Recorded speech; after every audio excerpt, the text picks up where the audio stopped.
শীতের দুপুরটা যদি গরম ভাতের সাথে এরকম পাতলা ঝোলালা তরকারি হয় তাহলে কিন্তু একদম জমে যায়, কোনো কিচ্ছু লাগে না আর। তো আমি সেরকমই একটা রেসিপি নিয়ে চলে আসলাম আজকে। পাঙ্গাস মাছটা রান্না করেছিলাম নতুন আলু আর ফুলকপি দিয়ে, যেটা খুবই মজার হয়। তো মাছটাকে প্রথমে মিশিয়ে নিলাম হলুদের গুঁড়া, মরিচের গুঁড়া আর লবণ দিয়ে মাখিয়ে নিলাম। তারপর কড়াইতে তেল গরম করে একদম সরাসরি দিয়ে দিলাম পেঁয়াজ বাটা, টমেটো বাটা আর আদা রসুন বাটা। বাটা মশলাগুলো আগে দিয়ে দেওয়ার কারণ হচ্ছে মশলা থেকে না একটু কাঁচা কাঁচা একটা গন্ধ বের হয়, বিশেষ করে পেঁয়াজ আর আদা রসুনের থেকে।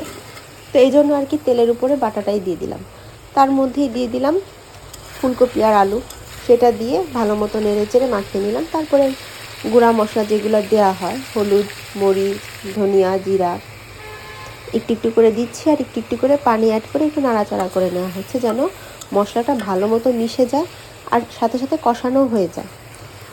যত তেল বের হবে মশলার থেকে, আপনার মশলা কষানোটা সব থেকে ভালো হবে এবং তরকারিটা অনেক টেস্ট হয়। তারপরে এই যে পানি দিয়ে একটু বলক আসানোর পর মাছগুলো দিয়ে দিব।